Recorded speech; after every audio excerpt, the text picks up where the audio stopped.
Assalamualaikum warahmatullahi wabarakatuh. Tugas untuk hari Jumat mata pelajaran Bahasa Indonesia yaitu tentang menemukan atau mencari ide pokok dari suatu informasi penting atau dari suatu bacaan atau dari suatu paragraf. Sebelum mencari ide pokok, Pak Guru sedikit menerangkan terlebih dahulu arti dari ide pokok. Ide pokok adalah gagasan utama atau masalah utama atau pokok yang dibahas dalam suatu paragraf.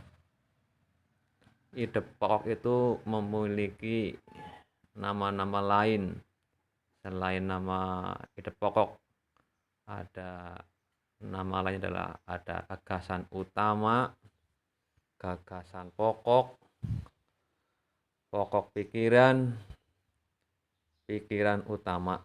Itu sama saja. Itu namanya satu, yaitu ide pokok. Cuma ide pokok punya nama-nama yang lain, tapi intinya sama. Nanti jangan bingung kalau ada soal gagasan utama siapa, ya ide pokok. Sama gagasan pokok, pokok pikiran dan pikiran utama itu pada bain. Umumnya satu paragraf itu satu ide pokok. Umumnya satu paragraf satu ide pokok. Nah, sebelum itu kamu harus tahu dulu, mengulang pelajaran yang dulu, arti dari paragraf. Sing jenengane paragraf itu kayak apa? Yang namanya paragraf ini contohnya. Ini contoh satu paragraf. Paragraf itu biasanya itu tulisannya menjorok ke dalam itu. Pertama kan tulisan selain. Nah, kata selainnya kan agak ke dalam. Itu tanda-tanda paragraf. Ini namanya satu paragraf. Satu paragraf ini ada 3 kalimat utama. Satu kalimat itu sampai dengan titik. Selain sampai belakang ada tulisan singkong. Nah, ini yang merah-merah ini satu kalimat. Diakhiri dengan tanda titik. Kalimat yang kedua ini titiknya di belakang umbi-umbian. Itu kalimat yang nomor 2. Yang nomor 3 pada sampai dengan umbi akar yang belakang titik. Nah, itu namanya paragraf yang ketiga. Ini bentuk paragraf. Paragraf ini terdiri dari 3 kalimat. Kalimat yang pertama warna merah, kedua warna hitam, ketiga warna hijau. Intinya kalau satu kalimat itu diakhiri dengan tanda titik sekalimat. Ya, kalau sudah paham mengenai paragraf, kita kembali lagi ke atas, yaitu tentang ide pokok. Nomor 3. Umumnya satu paragraf itu satu ide pokok. Cara mencari ide pokok. Pertama, cari kalimat utamanya. Jadi sebelum mencari ide pokok, cari dulu kalimat utamanya di dalam paragraf itu. Kalimat utama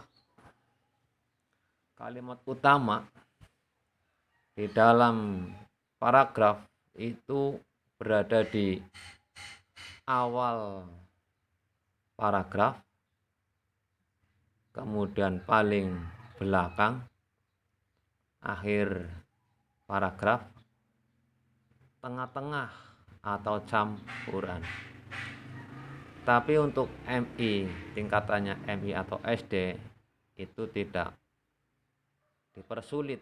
Biasanya kalau tingkatan MI, kalimat utamanya ada di awal paragraf atau di akhir paragraf. Tapi sering-seringnya yang nang awal paragraf. Untuk mengetahui kalimat utamanya itu di awal atau akhir, Pak Guru terangkan nanti. Ini kok tulisannya ABC. Men gampang boleh ngapal. Nah, kalimat utama ada di ABC. A itu awal, B itu belakang, C itu campuran. Nggo gampang nak ngapal nak. ABC itu singkatan. Kemudian tadi Pak Guru lupa apa ya? Cara mencari kalimat utama. Kalau kalimat utamanya di awal paragraf, kita melihat dulu kalimat yang kedua.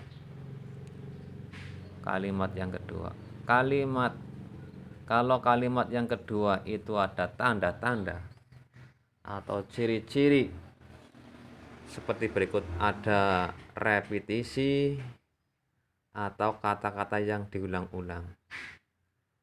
B, kata rujukan atau tunjuk itu tersebut. Yang ketiga, kata ganti orang, ia, mereka, nya. Kalau ada salah satu dari tiga itu, jelas kalimat utamanya di awal. Jadi nek kepengin ngerti kalimat utama nek kue nang awal apa nang akhir, nek kira-kira nang awal, kamu lihat dulu kalimat yang keduanya. Ada tanda-tanda repetisi, rujukan, ganti orang apa tidak. Contoh ini. Contoh. Ini ada paragraf. Paragrafnya berbunyi, selain nasi dan jagung sebagai makanan pokok masyarakat Indonesia, terdapat pula singkong. Titik. Singkong termasuk tanaman umbi-umbian. Titik. Pada tanaman singkong, bagian yang dijadikan makanan pokok adalah umbi akar. Nah, ini paragraf. Nah, ini kalimat utamanya di awal atau di akhir. Kita kira-kira saja. Kira-kira seumpamanya kalimatnya di awal, kalimat awalnya adalah yang warna merah. Kita lihat dulu kalimat yang kedua. Kalimat yang keduanya yang berwarna hitam. Kalimat yang keduanya di situ ada kata-kata singkong termasuk. Nah, sedangkan di awal sudah ada kata singkong. Berarti kalimat yang kedua ada kata-kata yang diulang-ulang. Berarti kemungkinan kalimat utamanya di awal. Kemudian kalimat yang ketiga. Pada tanaman singkong, bagian yang dijadikan makanan pokok adalah umbi akar. Pada kalimat terakhir atau kalimat nomor 3 itu tidak ada kata-kata ini. Oleh karena itu, oleh sebab itu, dengan demikian, atau kata-kata yang menyimpulkan, atau kata-kata contohnya jadi atau bahkan, itu enggak ada. Berarti paragraf ini kalimat utamanya ada di awal paragraf. Kalimat utamanya berarti selain nasi dan jagung sebagai makanan pokok masyarakat Indonesia, terdapat pula singkong. Nah, itu kalimat utamanya.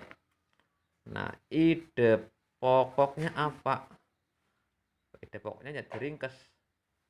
Dari selain nasi sampai dengan pula singkong itu diringkes. Ringkesnya kira-kira ya seperti ini. Berarti ide pokoknya itu singkong merupakan makanan pokok masyarakat Indonesia. Berarti ide pokoknya kira-kira itu makanan singkong makanan pokok masyarakat Indonesia, atau makanan pokok Indonesia adalah singkong. Itu ide pokoknya. Nah, itu cara mencari kalimat utama dan ide pokok. Ke atas lagi. Ini sudah. Ini yang ini. Kalau kalimat utamanya di belakang, kira-kira kalau di belakang, apanya ada paragraf, kira-kira kalimat di belakang. Kita lihat dulu kalimat yang terakhir atau yang paling belakang. Kalau kalimat yang paling belakang atau terakhir dewek, ada tanda-tanda di bawah ini. A, ada simpulan atau kesimpulan. Kesimpulan itu kan ditandai dengan kata-kata konjungsi, penghubung antar kalimat. Contohnya kata-kata konjungsi. Oleh karena itu, Pak Guru singkat OKI, main gampang dihafal nak. Oleh sebab itu, Pak Guru singkat OSI, main gampang goleng hafal nak. Dengan demikian atau ODI. Yang kedua, ada kesimpulan atau simpulan yang berupa kata penegas. Kata penegas contohnya jadi, bahkan. Nah, kalau ada salah satu dari dua itu, A dan B itu, jelas kalimat utamanya itu di akhir belakang atau paling belakang. Seperti itu. Nah, untuk contoh paragraf yang di paling belakang belum Pak Guru buat besok. Nah, itu demikianlah itu penjelasan sedikit dari Pak Guru cara menemukan ide pokok. Ide pokok itu ya ada di dalam kalimat utama. Sekian penjelasan dari Pak Guru. Assalamualaikum warahmatullahi wabarakatuh.